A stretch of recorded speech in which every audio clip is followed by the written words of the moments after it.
Hello my dear children. So important ಟಾಪಿಕ್ಸ್ನ ಸೀರೀಸನ್ನು ನಾನು ಸ್ಟಾರ್ಟ್ ಮಾಡ್ತಾ ಇದ್ದೀನಿ ಇವತ್ತಿಂದ.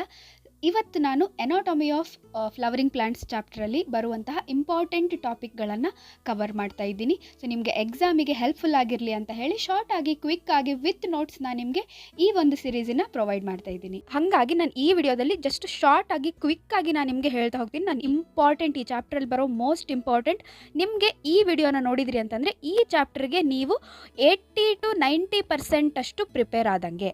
ಓಕೆ, ಸೊ ಮಿಡ್ ಟರ್ಮ್ ಎಕ್ಸಾಮ್ಗೆ ಎನಾಟಮಿ ಆಫ್ ಫ್ಲವರಿಂಗ್ ಪ್ಲ್ಯಾಂಟ್ಸಿಂದ ನಿಮಗೆ ಅರೌಂಡ್ 6 to 8 ಮಾರ್ಕ್ಸ್ ಅಷ್ಟು ಕ್ವೆಶನ್ಸ್ಗಳು ಈ ಚಾಪ್ಟ್ರಿಂದ ಬರುತ್ತೆ. ಆ್ಯಂಡ್ ಮೇನ್ ಎಕ್ಸಾಮ್ಗೆ ಇದು 4 ಮಾರ್ಕ್ಸ್ ಅಷ್ಟು ವೇಟೇಜ್ ಇದೆ. ಸೊ ಇದರಲ್ಲಿ ಮೇನ್ ಆಗಿ ನಿಮಗೆ ಕೇಳುವಂತಹದ್ದೇ ಡಿಫ್ರೆನ್ಸಸ್ಸನ್ನು ಕೇಳ್ತಾರೆ ಮತ್ತು ಡೈಗ್ರಾಮನ್ನು ಕೇಳ್ತಾರೆ. ಓಕೆ, ಸೊ ಡೈಗ್ರಾಮ್ ಮತ್ತು ಡಿಫರೆನ್ಸಸ್ ಜೊತೆಗೆ ಕೆಲವೊಂದು 1 ಮಾರ್ಕಲ್ಲಿ MCQಗಳನ್ನು ಕೇಳುವಂತಹದ್ದಾಗಿರುತ್ತೆ ಈ ಚಾಪ್ಟ್ರಿಂದ. ಆ 1 ಮಾರ್ಕ್ಸ್ನ ಕ್ವಶನ್ನು 2-3 ಮಾರ್ಕ್ನ ಕ್ವಶನ್ಸ್ನು ನೀವು ಅಟೆಂಪ್ಟ್ ಮಾಡಬೇಕು ಅಂತಂದರೆ ಎಕ್ಸ್ಪ್ಲನೇಷನ್ ಪಾರ್ಟ್ ಅಟೆಂಪ್ಟ್ ಮಾಡಬೇಕಂದ್ರೆ ನೀವು ವಿಡಿಯೋ ನೋಡಬೇಕಾಗಿರುತ್ತೆ. So without wasting time let's get started. So ಮೊದಲಿಗೆ ಇದರಲ್ಲಿ 2 ಟೈಪ್ಸ್ ಆಫ್ ವ್ಯಾಸ್ಕ್ಯುಲರ್ ಬಂಡಲ್ ಯಾವುದು ಅಂತ ಕೇಳ್ತಾರೆ. ಓಕೆ, ಸೊ ಒಂದು ಓಪನ್ನು ಮತ್ತು ಇನ್ನೊಂದು ಕ್ಲೋಸ್ಡ್. ಓಪನ್ ವ್ಯಾಸ್ಕ್ಯುಲರ್ ಬಂಡಲ್ ಅಂತಂದರೆ ಏನು? ಕೇಂಬಿಯಂ ಪ್ರೆಸೆಂಟ್ ಇದ್ದರೆ ಝೈಲಮ್ ಮತ್ತು ಫ್ಲೋಯಮ್ ಮಧ್ಯ ಅದನ್ನು ಓಪನ್ ವ್ಯಾಸ್ಕ್ಯುಲರ್ ಬಂಡಲ್ ಅಂತ ಕರಿತೀವಿ. ಸೊ ಇಲ್ಲಿ ಕೊಟ್ಟಿದ್ದಾರಲ್ವ, ಸೊ ಇದು ಓಪನ್. ಯಾಕೆ ಓಪನ್ ಅಂತಂದರೆ ಝೈಲಮ್ಮು ಫ್ಲೋಯಮ್ ಮಧ್ಯದಲ್ಲಿ ಏನಿದೆ ನೋಡಿ, so there is cambium present. So cambium present ಇದ್ದರೆ ಅದನ್ನು ಓಪನ್ ಅಂತ ಕರಿತೀವಿ. ನೆನ್ಪಿಟ್ಕೊಳ್ಳಿ, ಮಧ್ಯದಲ್ಲಿ ಏನಾದರೂ ಪ್ರೆಸೆಂಟ್ ಇದ್ದರೆ ಅದನ್ನು ಓಪನ್ ಅಂತ ಕರಿತೀವಿ, ಕನ್ಫ್ಯೂಸ್ ಮಾಡ್ಕೋಬೇಡಿ. ನೆಕ್ಸ್ಟ್ ಕ್ಲೋಸ್ಡ್ ಅಂತಂದರೆ cambium is absent between xylem and phloem. ನೋಡಿ, ಇಲ್ಲಿ ಯಾವುದೇ ರೀತಿ ಕೇಂಬಿಯಮ್ ಇಲ್ಲ, ಹೌದಾ? ಸೊ ಝೈಲಮ್ ಫ್ಲೋಯಮ್ ಮಧ್ಯ, ಅದಕ್ಕೆ ಇದನ್ನು ಕ್ಲೋಸ್ಡ್ ವ್ಯಾಸ್ಕ್ಯುಲರ್ ಬಂಡಲ್ ಅಂತ ಕರಿತೀವಿ. ಸೊ ಎಲ್ಲಿರುತ್ತೆ ಓಪನ್ ವ್ಯಾಸ್ಕ್ಯುಲರ್ ಬಂಡಲ್ಲು? ಡೈಕಾಟ್ಸಲ್ಲಿರುತ್ತೆ. ಯಾಕಂದರೆ ಕೇಂಬಿಯಮ್ ಯಾವಾಗಲೂ ಪ್ರೆಸೆಂಟ್ ಇರುವಂಥದ್ದು ಡೈಕಾಟ್ಗಳಲ್ಲಿ. ಡೈಕಾಟಲ್ಲಿ ಕೇಂಬಿಯಮ್ ಇರುತ್ತೆ. ಯಾಕೆ ಕೇಂಬಿಯಮ್ ಅಂದ್ರೇನು? ಇದು ಸೆಕೆಂಡರಿ ಗ್ರೋತನ್ನು ಮಾಡುತ್ತೆ. ಅಂದರೆ ಇನ್ಕ್ರೀಸ್ ಇನ್ ದ ಗರ್ತ್ ಅಂತಂದರೆ ಏನು ಅಗಲ ಆಗೋದಕ್ಕೆ, ಪ್ಲ್ಯಾಂಟ್ ಅಗಲ ಆಗೋದಕ್ಕೆ ಇದು ಹೆಲ್ಪ್ ಮಾಡುತ್ತೆ ಕೇಂಬಿಯಮ್. ಓಕೆ, ಸೊ ಸೆಕೆಂಡರಿ ಗ್ರೋತ್, ಅರ್ಥ ಆಯ್ತಾ? ಸೊ ಹಾಗಾಗಿ ಇದು ನಮಗೆ ಕಂಡು ಬರುವಂಥದ್ದು ಡೈಕಾಟ್ಗಳಲ್ಲಿ. ಅರ್ಥ ಆಯ್ತಾ? ಕೇಂಬಿಯಮ್ ಇರೋದು ಡೈಕಾಟಲ್ಲಿ, ನೆನ್ಪಿಟ್ಕೊಳ್ಳಿ. ನೆಕ್ಸ್ಟ್ ರೇಡಿಯಲ್ ವ್ಯಾಸ್ಕ್ಯುಲರ್ ಬಂಡಲ್ ಅಂದ್ರೇನು, ಕಾಂಜಾಯಿಂಟ್ ವ್ಯಾಸ್ಕ್ಯುಲರ್ ಬಂಡಲ್ ಅಂದ್ರೇನು ಅಂತ ಕೇಳ್ತಾರೆ. ಸೊ ರೇಡಿಯಲ್ ವ್ಯಾಸ್ಕ್ಯುಲರ್ ಬಂಡಲ್ ಅಂತಂದರೆ ಇಲ್ಲಿ ನೋಡ್ತಾ ಇದ್ದೀರಲ್ವ ನೀವು, ಝೈಲಮ್ ಮತ್ತು phloem are arranged in alternate manner on different radii. ಅಂತಂದರೆ ಝೈಲಮ್ ಇಲ್ಲಿದೆ, ಫ್ಲೋಯಮ್ ಇಲ್ಲಿದೆ, ಹೌದಾ? ಸೊ ಝೈಲಮ್ಮು ಫ್ಲೋಯಮ್ ಆಲ್ಟರ್ನೇಟ್ ಆಗಿದೆ, ಹೌದಾ? ಸೊ ಝೈಲಮ್ ಫ್ಲೋಯಮ್ ಈ ರೀತಿಯಾಗಿ. ಅಥವಾ ಬೇರೆ ಬೇರೆ ರೇಡಿಯಸ್ಸಲ್ಲಿದೆ. ಬೇರೆ ಬೇರೆ ರೇಡಿಯಸ್ಸಲ್ಲಿ ಅಂತಂದರೆ ಫಾರ್ ಎಕ್ಸಾಂಪಲ್, ಸೊ ಇಲ್ಲಿ ಒಂದೇ ರೇಡಿಯಸ್ ಮೇಲೆ ಇಲ್ಲೇ ಝೈಲಮ್ಮು ಫ್ಲೋಯಮ್ಮು ಇತ್ತು ಅಂತಂದರೆ ಅದನ್ನು ನಾವು ಕಾಂಜಾಯಿಂಟ್ ಅಂತ ಕರಿತೀವಿ. ಇಲ್ಲಪ್ಪ, ಈ ರೇಡಿಯಸ್ಸಲ್ಲಿ ಬರೀ ಝೈಲಮ್ ಇದೆ, ಈ ರೇಡಿಯಸಲ್ಲಿ ಫ್ಲೋಯಮ್ ಇದೆ, ಮತ್ತು ಈ ರೇಡಿಯಸಲ್ಲಿ ಝೈಲಮ್, ಮತ್ತು ಈ ರೇಡಿಯಸಲ್ಲಿ ಫ್ಲೋಯಮ್, ಈ ತರಹ ಇದ್ದರೆ ಅದನ್ನು ರೇಡಿಯಲ್ ವ್ಯಾಸ್ಕ್ಯುಲರ್ ಬಂಡಲ್ ಅಂತ ಕರಿತೀವಿ. ಒಂದೇ ರೇಡಿಯಸ್ಸಲ್ಲಿದ್ದರೆ ಕಾಂಜಾಯಿಂಟ್ ಅಂತ ಕರಿತೀವಿ. ಸೊ ಇವಾಗ ಇಲ್ಲಿ ಕೊಟ್ಟಿದ್ದಾರಲ್ವ, ಸೊ ಇವೆರಡು ಏನು ಅಂತಂದರೆ, so these are conjoint vascular bundles. ಯಾಕೆ ಹೇಳಿ? ಒಂದೇ ರೇಡಿಯಸ್ಸಲ್ಲಿ ಝೈಲಮ್ಮು ಇದೆ, ಫ್ಲೋಯಮ್ಮು ಇದೆ, ಹೌದಾ? ಸೊ ಝೈಲಮ್ಮು ಇದೆ, ಫ್ಲೋಯಮ್ಮು ಇದೆ. ಸೊ ಇದು conjoint. Okay, so conjoint radial ಎಲ್ಲಿರುತ್ತೆ ಅಂತಂದರೆ, ರೇಡಿಯಲ್ ವ್ಯಾಸ್ಕ್ಯುಲರ್ ಬಂಡಲ್ ಇರೋದು ಬರೀ ರೂಟ್ಸಲ್ಲಿ ಮಾತ್ರ ಇರುತ್ತೆ. ಕಾಂಜಾಯಿಂಟ್ ಯಾವುದರಲ್ಲಿ ಇರುತ್ತೆ? ಲೀವ್ಸ್ ಮತ್ತು ಸ್ಟೆಮ್ಮಲ್ಲಿ ಈ ರೀತಿ ಕಾಂಜಾಯಿಂಟ್ ವ್ಯಾಸ್ಕ್ಯುಲರ್ ಬಂಡಲ್ ಇರುತ್ತೆ. ಕ್ಲಿಯರ್? ಸೊ ಇದು ನಿಮಗೆ 2 ಮಾರ್ಕ್ಸು 3 ಮಾರ್ಕ್ನ ಕ್ವಶನ್ಸು ಇವೆರಡು ಬರುತ್ತೆ. ಓಕೆ, ನೆಕ್ಸ್ಟ್ ಇವಾಗ ಸೊ ಡೈಕಾಟ್ ರೂಟ್ ನೋಡೋಣ ಮೊದಲಿಗೆ. ಓಕೆ, ಸೊ ರೂಟ್ಸ್, ಡೈಕಾಟ್ಸ್ ಅಂತಂದರೆ ಏನು ಹೇಳಿದೆ ನಾನು? ನೆನ್ಪಿಟ್ಕೊಳ್ಳಿ, ಒಂದೊಂದೇ ಪಾಯಿಂಟ್ಸ್ ನಾನು ಹೇಳಿದ್ದು. ಡೈಕಾಟಲ್ಲಿ ನಮಗೆ ಯಾವಾಗಲೂ ಕೇಂಬಿಯಮ್ ಪ್ರೆಸೆಂಟ್ ಇರುತ್ತೆ. ಆಮೇಲೆ ಡೈಕಾಟಲ್ಲಿ ಯಾವಾಗಲೂ ನಮಗೆ ಸೆಕೆಂಡರಿ ಗ್ರೋತ್ ಆಗುತ್ತೆ. ಯಾಕೆ? ಕೇಂಬಿಯಮ್ ಇದೆ, ಹೌದಾ? ಸೊ ಇವೆಲ್ಲ ನೆನ್ಪಿಟ್ಕೊಂಡ್ರಿ ಅಂತಂದರೆ ನಿಮಗೆ ಇದನ್ನು ಎಕ್ಸ್ಪ್ಲೇನ್ ಡೈಕಾಟ್ ರೂಟ್ ಅಂತ ಕೇಳಿದ್ರು ನೀವು ಬರೀತೀರಾ. ಆಮೇಲೆ ಡಿಫ್ರೆನ್ಸಸ್ ಕೇಳಿದ್ರು ನಿಮಗೆ ಹೆಲ್ಪ್ ಆಗುತ್ತೆ, ಮತ್ತು ಡೈಗ್ರಾಮ್ ಬಿಡಿಸೋದಕ್ಕೂ ನಿಮಗೆ ಹೆಲ್ಪ್ ಆಗುತ್ತೆ. ಓಕೆ, ಸೊ ಕೇಂಬಿಯಮ್ ಇರುತ್ತೆ, ಸೆಕೆಂಡರಿ ಗ್ರೋತ್ ಆಗುತ್ತೆ. ಓಕೆ, ಸೊ ಇಷ್ಟು ಡೈಕಾಟ್ ಅಂದ ತಕ್ಷಣ ನಿಮ್ಮ ತಲೆಯಲ್ಲಿ ಇರಬೇಕು. ನೆಕ್ಸ್ಟ್ ರೂಟ್ ಅಂತಂದರೆ ಏನಿರುತ್ತೆ? ಯಾವಾಗಲೂ ರೂಟಲ್ಲಿ ನಮಗೆ ಯಾವಾಗಲೂ radial type of vascular bundles ಇರುತ್ತೆ, ಹೌದಾ? ಸೊ ರೇಡಿಯಲ್ ಟೈಪ್ ಇದೆ ಅಲ್ವಾ? ನೋಡಿ, ಇಲ್ಲಿ ಝೈಲಮ್ ಇದೆ, ಇಲ್ಲಿ ಫ್ಲೋಯಮ್, ಝೈಲಮ್ ಫ್ಲೋಯಮ್, ಹೌದಾ? ಸೊ ಡಿಫ್ರೆಂಟ್ ರೇಡಿಯಲ್ಲಿದ್ದರೆ, ಆಲ್ಟರ್ನೇಟ್ ಆಗಿದ್ದರೆ ಅವುಗಳನ್ನು ನಾವೇನಂತ ಕರಿತೀವಿ ನೋಡಿ? ಝೈಲಮ್ ಫ್ಲೋಯಮ್, ಹೌದಾ? ಸೊ ಹಾಗಾಗಿ ಈ ತರಹ ಇದ್ದರೆ ರೂಟ್ಸಲ್ಲಿ ಯಾವಾಗಲೂ ರೇಡಿಯಲ್ ಇರುತ್ತೆ. R for radial, R for root, R ಅಂತ ನೆನ್ಪಿಟ್ಕೊಳ್ಳಿ. ಇವಾಗ ಫಸ್ಟಿಗೆ ಎಪಿಬ್ಲೆಮಾ ಅಂತ ಕರಿತೀವಿ ನಾವು. ಔಟರ್ ಮೋಸ್ಟ್ ಲೇಯರ್ ಎಪಿಡರ್ಮಿಸನ್ನು ನಾವು ಎಪಿಬ್ಲೆಮಾ ಅಂತ ಕರಿತೀವಿ ರೂಟ್ಸಲ್ಲಿ, ನೆನ್ಪಿಟ್ಕೊಳ್ಳಿ. Next cortex. ಸೊ ಅದಾದಮೇಲೆ ಉಳಿದಿದ್ದೆಲ್ಲ ಏನು ಕಾರ್ಟೆಕ್ಸ್. ಫಸ್ಟು ಒಂದು ಎಪಿಡರ್ಮಿಸ್ ಲೇಯರ್ ಇರುತ್ತೆ, ಅದಾದಮೇಲೆ ಇರೋದು ಕಾರ್ಟೆಕ್ಸ್. ಈ ಕಾರ್ಟೆಕ್ಸ್ ಹೇಗಾಗಿದೆ ನೋಡಿ ಡೈಕಾಟ್ಸಲ್ಲಿ ಪ್ಯಾರನ್ಕೈಮಟಸ್ ಟಿಶ್ಯೂಯಿಂದ ಆಗಿದೆ. ನೆಕ್ಸ್ಟ್ ಬರೋದು ಕಾರ್ಟೆಕ್ಸ್ ಆದಮೇಲೆ ಎಂಡೋಡರ್ಮಿಸ್ ಬರುತ್ತೆ. ಓಕೆ, ಸೊ ಎಂಡೋಡರ್ಮಿಸ್ ಅಂತಂದರೆ ಸೊ ದಿಸ್ ಪಾರ್ಟ್. ಸೊ ಎಂಡೋಡರ್ಮಿಸಲ್ಲಿ ಏನಿದೆ ನೋಡಿ, inner layer of the cortex ಅಂತಂದರೆ ಈ ಲೇಯರ್. ಹೌದಾ, ಸೊ ಇಲ್ಲಿ ನಿಮ್ಗೆ ಕಾಣಿಸ್ತಾ ಇದೆಯಲ್ಲ, so this layer is endodermis. ಹೌದಾ, ಹೊರಗಡೆ ಇರೋದು ಎಪಿಡರ್ಮಿಸು, ಮಧ್ಯ ಕಾರ್ಟೆಕ್ಸು, ಪೂರ್ತಿ ಒಳಗಡೆ ಎಂಡೋಡರ್ಮಿಸ್. ಓಕೆ, ಸೊ ಈ ಎಂಡೋಡರ್ಮಿಸಲ್ಲಿ ನಮಗೆ ಕ್ಯಾಸ್ಪೇರಿಯನ್ ಸ್ಟ್ರಿಪ್ಸ್ ಕಾಣಿಸುತ್ತೆ. ಎಲ್ಲಿ ಡೈಕಾಟ್ ರೂಟಲ್ಲಿ ಮಾತ್ರ. ಏನಿದು ಕ್ಯಾಸ್ಪೇರಿಯನ್ ಸ್ಟ್ರಿಪ್ಸ್ ಅಂತಂದರೆ, ಸೊ ನಿಮಗೆ ಇಲ್ಲಿ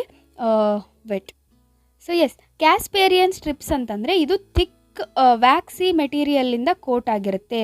ಓಕೆ, ಸೊ ಅದು ಸುಬೇರಿನ್ ಅಂತ ಕರಿತೀವಿ ಮೆಟೀರಿಯಲನ್ನು. ಸೊ ಫುಲ್ ನಮಗೆ ಎಂಡೋಡರ್ಮಿಸ್ ಫುಲ್ ನಮಗೆ ಏನಂತಂದರೆ ಈ ರೀತಿ ಕ್ಯಾಸ್ಪೇರಿಯನ್ ಸ್ಟ್ರಿಪ್ಸು ಕಂಡು ಬರುತ್ತೆ.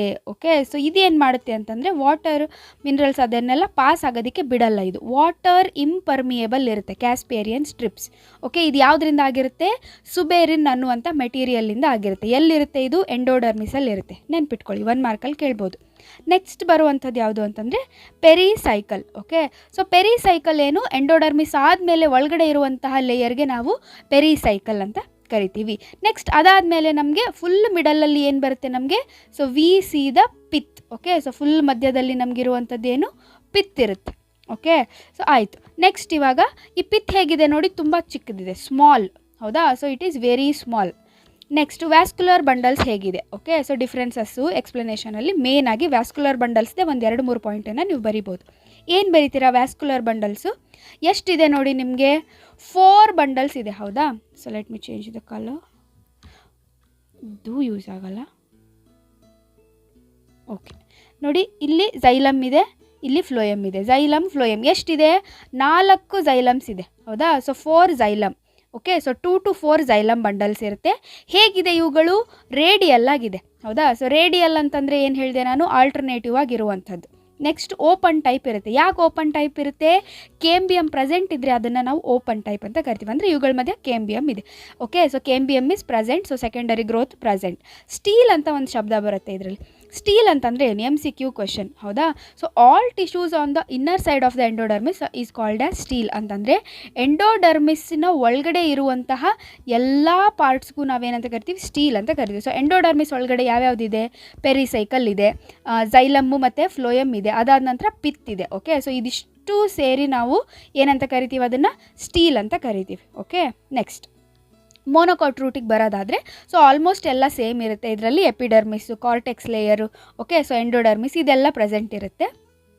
ಸೊ ಡಿಫ್ರೆನ್ಸ್ ಏನು ಅಂತಂದರೆ vascular bundle. So vascular bundles ಹೇಗಿರುತ್ತೆ ಇದರಲ್ಲಿ ನೋಡಿ, ಪಾಲಿಯಾರ್ಕ್ ಮೋರ್ ದ್ಯಾನ್ 6 ಇರುತ್ತೆ. ಓಕೆ, ಸೊ ಮೋರ್ ದ್ಯಾನ್ 6 ಅಂದರೆ ನೋಡಿ ಇಲ್ಲಿ ಎಷ್ಟಿದೆ, 1 2 3 4 5 6 7 8. ಹೌದಾ, ಸೊ 8 ವ್ಯಾಸ್ಕ್ಯುಲರ್ ಬಂಡಲ್ಸ್ ಇದೆ. ಅಂದರೆ ಪಾಲಿಯಾರ್ಕ್ ಅಂತ ಬರೀರಿ. ಓಕೆ, ಮೆನಿ ವ್ಯಾಸ್ಕ್ಯುಲರ್ ಬಂಡಲ್ಸ್ ಅಂದರೆ ಮೋರ್ ದ್ಯಾನ್ 6 ವ್ಯಾಸ್ಕ್ಯುಲರ್ ಬಂಡಲ್ಸ್ ಇರುತ್ತೆ. And they are radial. ಹೌದಾ, ಸೊ ಏನಿದೆ ಆಲ್ಟರ್ನೇಟಿವ್ ಆಗಿದೆ. ಹೌದಾ, ಸೊ ಝೈಲಮ್ಮು ಫ್ಲೋಯಮ್ ಆಲ್ಟರ್ನೇಟಿವ್ ಆಗಿದೆ. So radial and closed type. ಯಾಕೆ ಕ್ಲೋಸ್ಡು, ಮೋನೋಕಾಟ್ಸಲ್ಲಿ ಏನಿರೋದಿಲ್ಲ, ಕೇಂಬಿಯಮ್ ಈಸ್ ಆಬ್ಸೆಂಟ್. ಕೇಂಬಿಯಮ್ ಇರೋದಿಲ್ಲ ಮೋನೋಕಾಟಲ್ಲಿ, ಆಬ್ಸೆಂಟ್. ಸೊ ಸೆಕೆಂಡರಿ ಗ್ರೋತ್ ಆಗೋದಿಲ್ಲ. ಆ್ಯಂಡ್ ಪಿತ್ ಹೇಗಿರುತ್ತೆ ನಮಗೆ ಇದರಲ್ಲಿ, ಪಿತ್ ಈಸ್ ಲಾರ್ಜ್ ಅಂತ ಬರಿತೀವಿ. Okay, so pith is large and well developed. So these R the main differences dicot ರೂಟ್ಗೆ ಮೋನೋಕಾಟ್ ರೂಟಿಗೆ. ಓಕೆ, ನೆಕ್ಸ್ಟ್ ಇವಾಗ ಡೈಕಾಟ್ ಸ್ಟೆಮ್ಮಿಗೆ ಬರೋಣ. ಸೊ ಡೈಕಾಟ್ ಸ್ಟೆಮ್ಮಲ್ಲಿ ನೋಡಿ, ಇದರಲ್ಲಿ cortex it is divided into 3 layers. ಕಾರ್ಟೆಕ್ಸಲ್ಲಿ ಹೈಪೋಡರ್ಮಿಸ್ಸು, ಕಾರ್ಟೆಕ್ಸ್ ಮತ್ತು ಎಂಡೋಡರ್ಮಿಸ್ ಅಂತ ಬರುತ್ತೆ. ಓಕೆ, ಅಂದರೆ ಎಪಿಡರ್ಮಿಸ್ ಕೆಳಗಡೆ ನಮ್ಗೆ ಇನ್ನೊಂದು ಲೇಯರ್ ಬರುತ್ತೆ. So that is hypodermis. ನೋಡಿ, ಹೈಪೋಡರ್ಮಿಸ್ ಯಾವುದರಿಂದ ಮಾಡಲ್ಪಟ್ಟಿದೆ, ಕೋಲನ್ ಕೈಮಾದಿಂದ ಮಾಡಲ್ಪಟ್ಟಿದೆ. ಎಲ್ಲಿ, ಡೈಕಾಟ್ಸಲ್ಲಿ. ಮೋನೋಕಾಟ್ಸಲ್ಲಿ ನೋಡಿ ಇದೇ ಮೇನ್ ಡಿಫ್ರೆನ್ಸ್. ಮೋನೋಕಾಟ್ಸಲ್ಲಿ ಹೈಪೋಡರ್ಮಿಸ್ ಯಾವುದರಿಂದ ಮಾಡಲ್ಪಟ್ಟಿರುತ್ತೆ, it is made up of sclerenchyma. ನೋಡಿ, ಸ್ಕ್ಲೀರನ್ ಕೈಮಾ ಮೇನ್ ಡಿಫ್ರೆನ್ಸ್. ಇದರಲ್ಲಿ ಹೈಪೋಡರ್ಮಿಸ್ಸು ಕೋಲನ್ ಕೈಮಾ, ಡೈಕಾಟ್ ಸ್ಟೆಮ್ಮಲ್ಲಿ, ಮೋನೋಕಾಟ್ ಸ್ಟೆಮ್ಮಲ್ಲಿ sclerenchymatous. Okay, next cortex ಪ್ಯಾರನ್ ಕೈಮಾಯಿಂದ ಇರುತ್ತೆ. ಆ್ಯಂಡ್ ಎಂಡೋಡರ್ಮಿಸಿಗೆ ಬಂದರೆ ಇದರಲ್ಲಿ ನಮಗೆ ಸ್ಪೆಷಲ್ ಸೆಲ್ಸ್ ಕಾಣುತ್ತೆ, ದಟ್ ಈಸ್ ಸ್ಟಾರ್ಚ್ ಶೀತ್. ಹೌದಾ, ಸೊ ಸ್ಟಾರ್ಚ್ ಶೀತ್ ಅಂದರೆ ಏನು, ಎಂಡೋಡರ್ಮಿಸ್ನ ಸೆಲ್ಗಳು they are rich in starch grains. ಅಂದರೆ ಸ್ಟಾರ್ಚ್ ಗ್ರೇನ್ಸ್ ಜಾಸ್ತಿ ಇರುತ್ತೆ ಎಂಡೋಡರ್ಮಿಸಲ್ಲಿ. ಓಕೆ, ಸೊ ಆ ಲೇಯರನ್ನು ನಾವು ಸ್ಟಾರ್ಚ್ ಶೀತ್ ಅಂತ ಕರಿತೀವಿ. ಓಕೆ, ಸೊ ಇಲ್ಲಿ ನಾವೇನು ಎಂಡೋಡರ್ಮಿಸನ್ನು ಇಲ್ಲಿ ಹೇಳ್ತಾ ಇದ್ದಾರೆ. ಸೊ ದಿಸ್ ಲೇಯರ್ ಎಂಡೋಡರ್ಮಿಸ್ ಏನಿದೆ, ಸೊ ಈ endodermis it is rich in grains. ಹೌದಾ, ಸೊ ಯಾವುದು ಸ್ಟಾರ್ಚ್ ಗ್ರೇನ್ಸ್. ಓಕೆ, ಸೊ ಹಾಗಾಗಿ ಅದನ್ನು ಸ್ಟಾರ್ಚ್ ಶೀತ್ ಅಂತ ನಾವು ಕರಿತೀವಿ. ಈ ಸ್ಟಾರ್ಚ್ ಶೀತ್ ಕಂಡು ಬರೋದು ನಮಗೆ ಡೈಕಾಟ್ ಸ್ಟೆಮ್ಮಲ್ಲಿ ಮಾತ್ರ, ಮೋನೋಕಾಟ್ ಸ್ಟೆಮ್ಮಲ್ಲಿ ಕಂಡು ಬರೋದಿಲ್ಲ, ನೆನ್ಪಿಟ್ಕೊಳ್ಳಿ. ನೆಕ್ಸ್ಟ್ ಪೆರಿಸೈಕಲ್ ಸ್ಕ್ಲಿರನ್ ಕೈಮಯಿಂದ ಆಗಿರುತ್ತೆ. ಆ್ಯಂಡ್ ವ್ಯಾಸ್ಕ್ಯುಲರ್ ಬಂಡಲ್ ಹೇಗಿರುತ್ತೆ ನೋಡಿ, ಕಾನ್ಜಾಯಿಂಟ್ ಇರುತ್ತೆ. ಸ್ಟೆಮ್ ಲೀವ್ಸಲ್ಲೆಲ್ಲ ನಮಗೆ ವ್ಯಾಸ್ಕ್ಯುಲರ್ ಬಂಡಲ್ಸ್ ಕಾನ್ಜಾಯಿಂಟ್ ಇರುತ್ತೆ. ರೂಟಲ್ಲಿ ಮಾತ್ರ ರೇಡಿಯಲ್ ಇತ್ತು, ಆಲ್ಟರ್ನೇಟಿವ್ ಇತ್ತು. ಇಲ್ಲಿ ನೋಡಿ ಹೇಗಿದೆ, ಫ್ಲೋಯಮ್ ಝೈಲಮ್. ಹೌದಾ, ಸೊ ಅಂದರೆ ಹೇಗೆ, ಹೀಗೆ ಒಂದೇ ರೇಡಿಯಸ್ಸಲ್ಲಿ ಝೈಲಮ್ ಫ್ಲೋಯಮ್ ಇದೆ. ಹೌದಾ, ಸೊ ಅಂದರೆ ಕಾನ್ಜಾಯಿಂಟ್. ಓಕೆ, ಸೊ ನೆನ್ಪಿಟ್ಕೊಳ್ಳಿ. ಸೊ ಕಾನ್ಜಾಯಿಂಟ್ ಇರುತ್ತೆ. ಆಮೇಲೆ ಡೈಕಾಟ್ ಇದ್ದರೆ ಓಪನ್ ಇರುತ್ತೆ, ಮೋನೋಕಾಟ್ ಇದ್ದರೆ ಕ್ಲೋಸ್ಡ್ ಇರುತ್ತೆ. ಸಿಂಪಲ್. ಡೈಕಾಟ್ ಇದ್ದರೆ ಓಪನ್ ಇರುತ್ತೆ, ಯಾಕಂದರೆ ಕೇಂಬಿಯಮ್ ಇದೆ. ಮೋನೋಕಾಟ್ ಇದ್ದರೆ ಕ್ಲೋಸ್ಡ್ ಇರುತ್ತೆ, ಯಾಕಂದರೆ ಕೇಂಬಿಯಮ್ ಇರೋದಿಲ್ಲ. ಓಕೆ, ಆ್ಯಂಡ್ ಎಂಡಾರ್ಕ್ ಪ್ರೋಟೋಸೈಲಮ್ ಇದೆ. ಓಕೆ, ಸೊ ಎಂಡಾರ್ಕ್ ಪ್ರೋಟೋಸೈಲಮ್ ಅಂತಂದರೆ ಏನು? So let me make you clear. Endarch exarch ಅಂದರೆ ಏನು ನೋಡಿ. ಎಂಡಾರ್ಕ್ ಅಂದರೆ ಪ್ರೋಟೋಸೈಲಮ್ ಯಾವಾಗಲೂ ಇನ್ನರ್ ಸೈಡಿಗೆ ಇತ್ತು ಅಂತಂದರೆ. ಓಕೆ, ಸೊ ಒಳಗಿನ ಸೈಡು ಚಿಕ್ಕ ಚಿಕ್ಕ ಝೈಲಮ್ ಪ್ರೋಟೋಸೈಲಮ್ಮು, ಮೇಲ್ಗಡೆ ಹೋದಂಗೆಲ್ಲ ನಮಗೆ ಮೆಟಾಸೈಲಮ್ ದೊಡ್ಡ ದೊಡ್ಡ ಝೈಲಮ್ ಕಂಡು ಬಂದರೆ ಅದನ್ನು ನಾವು ಎಂಡಾರ್ಕ್ ಅಂತ ಕರಿತೀವಿ. ಓಕೆ, ಅದೇ ಒಂದು ವೇಳೆ ಉಲ್ಟಾ ಇತ್ತು ಅಂದ್ಕೊಳ್ಳಿ. ಉಲ್ಟಾ ಅಂತಂದರೆ ಹೇಗೆ, ಔಟರ್ ಸೈಡೇ ಚಿಕ್ಕ ಚಿಕ್ಕ ಝೈಲಮ್ಮು, ಇನ್ನರ್ ಸೈಡು ದೊಡ್ಡ ದೊಡ್ಡ ಝೈಲಮ್ ಕಂಡು ಬಂದರೆ, ಈ ರೀತಿಯಾಗಿತ್ತು ಅಂತಂದರೆ ಅದನ್ನು ಎಕ್ಸಾರ್ಕ್ ಅಂತ ನಾವು ಕರಿತೀವಿ. ಓಕೆ, ಸೊ ನಾವು ಇದರಲ್ಲಿ ಹೇಗಿದೆ, ಎಂಡಾರ್ಕ್ ಪ್ರೋಟೋಸೈಲಮ್ ಇದೆ ಡೈಕಾಟ್ ಅಲ್ಲಿ. ಓಕೆ, ನೆಕ್ಸ್ಟು ಮೋನೋಕಾಟ್ ಸ್ಟೆಮ್ಮಲ್ಲಿ ಮತ್ತು ಡೈಕಾಟ್ಗೂ ಮೋನೋಕಾಟ್ಗೂ ಇನ್ನೊಂದು ಡಿಫ್ರೆನ್ಸ್ ಏನು ಅಂದರೆ, ಇಲ್ಲಿ ನಮಗೆ ವ್ಯಾಸ್ಕ್ಯುಲರ್ ಬಂಡಲ್ಸ್ ನೋಡಿ ಎಷ್ಟಿದೆ, ನಮಗೆ ಕೌಂಟೇಬಲ್ ಇದೆ. Okay, so few compared to monocot. ಆದರೆ ಮೋನೋಕಾಟಲ್ಲಿ ನೋಡ್ರಿ ಯಾವ ರೇಂಜಿಗಿದೆ, ಇವೆಲ್ಲವೂ ವ್ಯಾಸ್ಕ್ಯುಲರ್ ಬಂಡಲ್ಸೇ. ಇದರೊಳಗಡೆ ನೋಡಿ ಈ ರೀತಿಯಾಗಿದೆ, ಝೈಲಮ್ಮು, ಇದು ಫ್ಲೋಯಮ್ಮು. ಹೌದಾ, ಸೊ ಮನುಷ್ಯರ ಮುಖದ ಥರ ಕಾಣ್ತಾ ಇದೆ ನೋಡಿ. ಹೌದಾ, ಸೊ ಇದು ಝೈಲಮ್ ರೆಡ್ ಕಲರ್ ಇರೋದು, ಸುತ್ತಲೂ ಇರೋದು ಫ್ಲೋಯಮ್. ಹೌದಾ, ಸೊ ರೆಡ್ ಕಲರು ಝೈಲಮ್, ಸುತ್ತಲೂ ಇರೋದು ಫ್ಲೋಯಮ್. ಓಕೆ, ಸೊ ಈ ರೀತಿಯಾಗಿ ಫುಲ್ ಗ್ರೌಂಡ್ ಟಿಶ್ಯೂ ಫುಲ್ ಏನಾಗ್ಬಿಟ್ಟಿರುತ್ತೆ, ಸ್ಕ್ಯಾಟರ್ಡ್ ಆಗಿಬಿಟ್ಟಿರುತ್ತೆ ಎಲ್ಲನೂ. ಏನು ಇಲ್ಲ, ವ್ಯಾಸ್ಕ್ಯುಲರ್ ಬಂಡಲ್ಸ್ ಎಲ್ಲ ಪೂರ್ತಿ ಹರಡ್ಕೊಂಡ್ಬಿಟ್ಟಿದೆ. ಹೌದಾ, ಚಲ್ಲಪಿಲ್ಲಿ ಆಗಿಬಿಟ್ಟಿರುತ್ತೆ, ಅದಕ್ಕೆ ಸ್ಕ್ಯಾಟರ್ಡ್, ಮೆನಿ ಆ್ಯಂಡ್ ಸ್ಕ್ಯಾಟರ್ಡ್. ಆಯಿತಾ, ಸೊ ಇದಿಷ್ಟು ಏನು ಅಂತಂದರೆ ನಮಗೆ ಡೈಕಾಟ್ ಸ್ಟೆಮ್ ಮತ್ತು ಮೋನೋಕಾಟ್ ಸ್ಟೆಮ್ದಾಗಿತ್ತು. ನೆಕ್ಸ್ಟ್ ಡೈಕಾಟ್ ಲೀಫ್ ಮತ್ತು ಮೋನೋಕಾಟ್ ಲೀಫ್ನದ್ದು ನೋಡೋಣ. ಹೌದಾ, ಸೊ ಇದ್ರದ್ದು ಕೂಡ ತುಂಬ ಈಸಿಯಾಗಿ ನೆನ್ಪಿಟ್ಕೊಳ್ಬೋದು ನೋಡಿ. ಇದರಲ್ಲಿ ನಮಗೆ ಲೀಫಿಗೆ ಬಂದರೆ ನಮಗೆ ಎಪಿಡರ್ಮಿಸ್ಸು ಎರಡು ಕಡೆಯೂ ಎಪಿಡರ್ಮಿಸ್ ಇರುತ್ತೆ. ಅಂದರೆ ಔಟರ್ ಸೈಡು ಇರುತ್ತೆ. Okay, so this is upper side and this is lower side. Okay, so ಮೇಲ್ಗಡೆ ಇರುವಂತಹ ಎಪಿಡರ್ಮಿಸನ್ನು adaxial epidermis, upper epidermis is called as adaxial epidermis. Lower ಎಪಿಡರ್ಮಿಸನ್ನು ನಾವು ಅಬ್ಯಾಕ್ಷಿಯಲ್ ಎಪಿಡರ್ಮಿಸ್ ಅಂತ ಕರಿತೀವಿ. ನೆನ್ಪಿಟ್ಕೊಳ್ಳಿ, adaxial upper, abaxial lower. Okay, ನಾವು ಸೊ ಡೈಕಾಟ್ ಲೀಫ್ ಇದು ಎರಡೂದ್ರಲ್ಲೂ ಇರುತ್ತೆ. ಡೈಕಾಟು ಮೋನೋಕಾಟ್ ಎರಡೂದ್ರಲ್ಲೂ ಮೇಲ್ಗಡೆ ಒಂದು ಎಪಿಡರ್ಮಿಸ್ ಇದೆ, ಕೆಳಗಡೆ ಒಂದು ಎಪಿಡರ್ಮಿಸ್ ಇದೆ, ಅಪ್ಪರು ಲೋವರ್ ಎಪಿಡರ್ಮಿಸ್ ಇದೆ. ಡಿಫ್ರೆನ್ಸ್ ಎಲ್ಲಿ ಬರುತ್ತೆ ಅಂತಂದರೆ ಸ್ಟೊಮ್ಯಾಟಾದಲ್ಲಿ ನಮಗೆ ಡಿಫ್ರೆನ್ಸ್ ಬರುತ್ತೆ. ನೋಡಿ, ಇಲ್ಲಿ ಅಪ್ಪರ್ ಎಪಿಡರ್ಮಿಸಲ್ಲಿ ಎಲ್ಲಾದರೂ ನಮಗೆ ಸ್ಟೊಮ್ಯಾಟಾ ಕಾಣಿಸ್ತಾ ಇದೆಯಾ ಡೈಕಾಟಲ್ಲಿ? ಇಲ್ಲ. ಆದರೆ ಲೋವರ್ ಎಪಿಡರ್ಮಿಸಲ್ಲಿ ಮಾತ್ರ ಸ್ಟೊಮ್ಯಾಟಾನ ತೋರಿಸಿದ್ದಾರೆ. ಅಂದರೆ ಲೋವರ್ ಸೈಡಲ್ಲಿ ಮಾತ್ರ ಮೋರ್ ಸ್ಟೊಮ್ಯಾಟಾ ಪ್ರೆಸೆಂಟ್ ಇರುತ್ತೆ. ಓಕೆ, ಅದಕ್ಕೆ ಇದನ್ನು ಹೈಪೋಸ್ಟೊಮ್ಯಾಟಿಕ್ ಅಂತ ಕೂಡ ಕರೀತಾರೆ. ಯಾವುದನ್ನು? ಡಾರ್ಸಿ ವೆಂಟ್ರಲ್ ಅಥವಾ ಡೈಕಾಟ್ ಲೀಫ್ ಅಂತ ಕರಿತೀವಿ. ಇನ್ನೊಂದು ಡಾರ್ಸಿ ವೆಂಟ್ರಲ್ ಲೀಫ್ ಅಂತ ಕರೀತಾರೆ. ನಿಮಗೆ ಡೈಕಾಟ್ ಬದಲು ಡೈರೆಕ್ಟ್ ಡಾರ್ಸಿ ವೆಂಟ್ರಲ್ ಅಂತ ಕೊಟ್ಟರೆ ನಿಮಗೆ ಗೊತ್ತಾಗೋದಿಲ್ಲ. ಯಾಕೆ ಡಾರ್ಸಿ ವೆಂಟ್ರಲ್ ಅಂತೀವಿ ಅಂದರೆ, ಡಾರ್ಸಿ ವೆಂಟ್ರಲ್ ಅಂದರೆ ಡಾರ್ಸಲ್ ಸೈಡ್ ಅಂದರೆ ಅಪ್ಪರ್ ಸೈಡು, ವೆಂಟ್ರಲ್ ಸೈಡ್ ಅಂತಂದರೆ ಲೋವರ್ ಸೈಡ್. ಹೌದಾ, ಸೊ ಇದರಲ್ಲಿ ವೆಂಟ್ರಲ್ ಸೈಡೇ ಒಂದು ರೀತಿ ಇದೆ, ಡಾರ್ಸಲ್ ಸೈಡೇ ಒಂದು ರೀತಿ. ಅಂದರೆ ಸ್ಟೊಮ್ಯಾಟಾ ಕೆಳಗಡೆನೇ ಅಷ್ಟೇ ಇದೆ ಅಥವಾ ಜಾಸ್ತಿ ಇದೆ, ಅಪ್ಪರ್ ಸೈಡ್ ಇರೋದಿಲ್ಲ. ಸೊ ಎರಡೂ ಡಿಫ್ರೆಂಟ್ ಇರೋದ್ರಿಂದ ಡಾರ್ಸಿ ವೆಂಟ್ರಲ್ ಅಂತ ಕರಿತೀವಿ. ಅದೇ ಮೋನೋಕಾಟನ್ನು ನೋಡಿ ಐಸೋ ಬೈಲ್ಯಾಟ್ರಲ್ ಅಂತ ಕರಿತೀವಿ. ಯಾಕೆ ಅಂತಂದರೆ ಇದರಲ್ಲಿ stomata present on both side of the leaf. ಅಂದರೆ ಮೇಲ್ಗಡೆ ಕೂಡ ಸ್ಟೊಮ್ಯಾಟಾ ಪ್ರೆಸೆಂಟ್ ಇರುತ್ತೆ, ಕೆಳಗಡೆನೂ ಕೂಡ ಸ್ಟೊಮ್ಯಾಟಾ ಪ್ರೆಸೆಂಟ್ ಇರುತ್ತೆ. ಅಪ್ಪರ್ ಲೇಯರ್, ಲೋವರ್ ಲೇಯರ್ ಎರಡೂ ಎಪಿಡರ್ಮಿಸಲ್ಲೂ ಸ್ಟೊಮ್ಯಾಟಾ ಪ್ರೆಸೆಂಟ್ ಇರೋದ್ರಿಂದ ಇದನ್ನು ಐಸೋ ಬೈಲ್ಯಾಟ್ರಲ್. ಐಸೋ ಅಂದರೆ ಏನು? ಸೇಮ್. ಬೈಲ್ಯಾಟ್ರಲ್ ಅಂತಂದರೆ ಎರಡೂ ಕಡೆ same on both sides of the epidermis. ಅದಕ್ಕೆ ಇದನ್ನು ಆಂಬಿಸ್ಟೊಮ್ಯಾಟಿಕ್ ಅಂತ ಕೂಡ ಕರೀತಾರೆ. ನೆಕ್ಸ್ಟು ಮೀಸೋಫಿಲ್ನ ನೋಡೋಣ. ಹೌದಾ? ಸೊ ಮೀಸೋಫಿಲ್ ನೋಡೋದಾದರೆ, ಅಂದರೆ ಮೀಸೋಫಿಲ್ ಅಂತಂದರೆ ಇಲ್ಲೇನು ಫುಲ್ ಗ್ರೀನ್ ಕಲರ್ ನಿಮ್ಗೆ ಕಾಣಿಸ್ತಾ ಇದೆಯಲ್ಲ, ಸೊ ಇದಿಷ್ಟು ಮೀಸೋಫಿಲ್. ಹೌದಾ? ನೋಡಿ ಇಲ್ಲಿ ನೀವು ಗಮನಿಸ್ಬೋದು, ಇಲ್ಲೆಲ್ಲ ಗ್ರೀನ್ ಕಲರ್ ಸೇಮ್ ಇದೆ, ಫುಲ್ ಮೇಲಿಂದ ಕೆಳಗಡೆನೂ ಸೇಮ್ ಇದೆ. ಸೊ ಹಾಗಾಗಿ ಮೀಸೋಫಿಲ್ ಸೆಲ್ಸು ಮೇಲಿಂದ ಕೆಳಗಡೆ ಎಪಿಡರ್ಮಿಸ್ವರೆಗೂ ಸೇಮ್ ಇದೆ, ನಾಟ್ ಡಿಫ್ರೆನ್ಷಿಯೇಟೆಡ್. ಬಟ್ ಇಲ್ಲಿ ಮೇಲ್ಗಡೆ ಇರುವಂತಹ ಎಪಿಡರ್ಮಿಸ್ಸೇ ಬೇರೆ ಇದೆ, ಕೆಳಗಡೆ ಇರೋ ಎಪಿಡರ್ಮಿಸ್ಸೇ ಬೇರೆ ಇದೆ.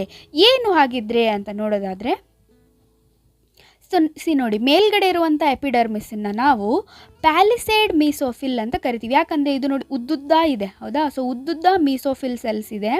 ಮೀಸೋಫಿಲ್ ಅಂತಂದರೆ nothing but chloroplast containing cells, ಕ್ಲೋರೋಪ್ಲಾಸ್ಟನ್ನು ಹೊಂದಿರುವಂಥ ಸೆಲ್ಸ್. ಎಲೆ ಅಂದರೆ ಕ್ಲೋರೋಪ್ಲಾಸ್ಟ್ ಇರಲೇಬೇಕು. ಸೊ ಕ್ಲೋರೋಪ್ಲಾಸ್ಟ್ ಹೊಂದಿರುವಂಥ ಸೆಲ್ಸ್ ಮೀಸೋಫಿಲ್ ಸೆಲ್ಸ್ ಅಂತ ಕರಿತೀವಿ. ಸೊ ಪ್ಯಾಲಿಸೈಡ್ ಮೀಸೋಫಿಲ್ ಅಂದರೆ ಎಲಾಂಗೇಟೆಡ್ ಸೆಲ್ಸ್ ಇರುತ್ತೆ. ಆ್ಯಂಡ್ ಸ್ಪಾಂಜಿ ಮೀಸೋಫಿಲ್ ಅಂತಂದರೆ ಈ ರೀತಿಯಾಗಿ ಸ್ಪಾಂಜಿ ಪ್ಯಾರನ್ಕೈಮಾಯಿಂದ ಆಗಿರುತ್ತೆ. ಅಂದರೆ ಮಧ್ಯದಲ್ಲೆಲ್ಲ ನೋಡಿ ನಮಗೆ ಏರ್ ಕ್ಯಾವಿಟಿ ಕಾಣಿಸ್ತಾ ಇದೆ, ಮಧ್ಯ ಎಲ್ಲ ಖಾಲಿ ಪ್ಲೇಸ್ ಕಾಣಿಸ್ತಾ ಇದೆ. ಹೌದಾ? ಸೊ ಕೆಳಗಡೆದು ಸ್ಪಾಂಜಿ ಮೀಸೋಫಿಲ್ಲು, ಮೇಲ್ಗಡೆದು ಪ್ಯಾಲಿಸೈಡ್ ಮೀಸೋಫಿಲ್. ಸೊ ಈ ರೀತಿ ಡಿಫ್ರೆನ್ಸ್ ನಮಗೆ ಮೋನೋಕಾಟ್ ಲೀಫಲ್ಲಿ ಕಂಡು ಬರಲ್ಲ. Mesophyll cells are not differentiated into palisade and spongy parenchyma, full same ಇರುತ್ತೆ.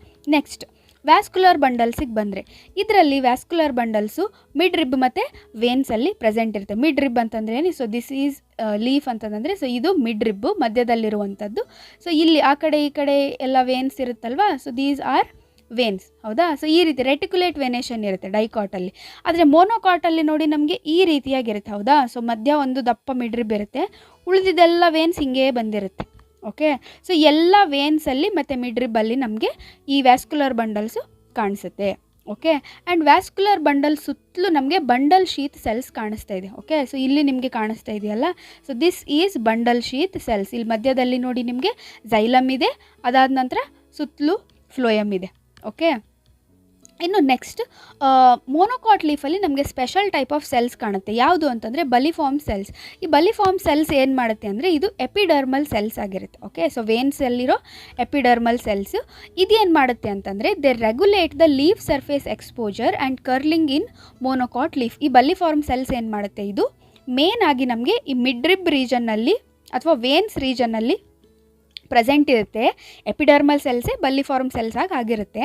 ಇವು ಏನು ಮಾಡುತ್ತೆ, ನೀರು ಕಡಿಮೆ ಆಯಿತಾ ಎಲೆನಲ್ಲಿ, ಅವಾಗ ಏನು ಮಾಡುತ್ತೆ ಅಂತಂದರೆ ಎಲೆ ಹೀಗೆ ಸುತ್ಕೊಂಡ್ಬಿಡುತ್ತೆ. ಹೌದಾ? ಸೊ ಎಲೆ ಏನಾಗ್ಬಿಡುತ್ತೆ, ಈ ರೀತಿ ಮಡಚ್ಕೊಂಡ್ಬಿಡುತ್ತೆ. ನೀರು ಚೆನ್ನಾಗಿತ್ತು ಅಂತಂದರೆ ಅವಾಗ ಏನು ಮಾಡುತ್ತೆ, ಎಲೆ ಈ ರೀತಿಯಾಗಿ ಚಾಚ್ಕೊಂಡಿರುತ್ತೆ. ಓಕೆ? ಸೊ ಅದಕ್ಕೆ ಕಾರಣ ಯಾವುದು ಅಂತಂದರೆ bulliform cells. So they are responsible for curling of the monocot leaf. Curling ಅಂದರೆ ಈ ರೀತಿ ಮಡಚ್ಕೊಳ್ಳೋದು ಎಲೆ. ಓಕೆ? ಸೊ ಇದಿಷ್ಟು ಏನಾಗಿತ್ತು ಅಂತಂದರೆ ನಿಮ್ಮ anatomy of flowering plant PDF ನಾನು ಶೇರ್ ಮಾಡ್ತೀನಿ ಟೆಲಿಗ್ರಾಮ್ ಚಾನಲಲ್ಲಿ. ನನ್ನ ಟೆಲಿಗ್ರಾಮ್ ಚಾನಲ್ ಇದೆ ಅಲ್ವಾ, ಬಯೋಸ್ಟಡಿ ಮೇಡ್ ಈಸಿ. ಸೊ ಅದಕ್ಕೆ ನೀವು ಜಾಯ್ನ್ ಆಗಿ ನೀವು ಈ PDF ಪಡ್ಕೊಳ್ಬೋದು. ಆ್ಯಂಡ್ ಇದೆಲ್ಲ ನಿಮಗೆ ಡಿಫ್ರೆನ್ಸಸ್ ಎಲ್ಲ ನೀವೇ ಓನಾಗಿ ಮಾಡ್ಕೊಳ್ಳೋಕ್ಕಾಗಲ್ಲ ಅಂತಂದರೆ ನಾನು ಸಪ್ರೇಟ್ ಡಿಫ್ರೆನ್ಸಸ್ನ ವೀಡಿಯೋನ ಅಪ್ಲೋಡ್ ಮಾಡ್ತೀನಿ. ಇದ್ರ ನೆಕ್ಸ್ಟ್ ವೀಡಿಯೋನೇ ಅದಾಗಿರುತ್ತೆ ಬಗ್ಗೆ ಆಗಿತ್ತು. ಇದರಲ್ಲಿ ಇನ್ನೊಂದು ಪಾಯಿಂಟ್ ಬರುತ್ತೆ, ಸ್ಟೊಮ್ಯಾಟೊ. ಸೊ ಸ್ಟೊಮ್ಯಾಟೊ ಒಂದು ನೋಡ್ಕೊಂಡು ಬಿಡಿ, ಅದರ ಡೈಗ್ರಾಮನ್ನು ಕೂಡ ನಿಮಗೆ 3 ಮಾರ್ಕ್ಸಿಗೆ ಅಥವಾ 2 ಮಾರ್ಕ್ಸಿಗೆ ಕೇಳ್ತಾರೆ. ಸೊ ಇದಿಷ್ಟು ಈ ಡೈಗ್ರಾಮ್ಸನ್ನು ನೋಡ್ಕೊಳ್ಳಿ, ಆಮೇಲೆ ಪಾಯಿಂಟ್ಸನ್ನು ನೋಟ್ ಮಾಡ್ಕೊಳ್ಳಿ ಇದ್ರದ್ದು. ಸೊ ವೆಲ್ ಮೈ ಡಿಯರ್ ಚಿಲ್ಡ್ರನ್, ಇನ್ನೂ ಚಾನಲ್ನ ಸಬ್ಸ್ಕ್ರೈಬ್ ಮಾಡಿಲ್ಲ ಅಂತಂದರೆ ದಯವಿಟ್ಟು ಸಬ್ಸ್ಕ್ರೈಬ್ ಮಾಡ್ಕೊಳ್ಳಿ, share with your friends. And video ಇಷ್ಟ ಆಗಿತ್ತು ಅಂತಂದರೆ ಲೈಕ್ ಮಾಡಿ, ಕಮೆಂಟ್ ಮಾಡಿ ತಿಳಿಸಿ. Happy learning.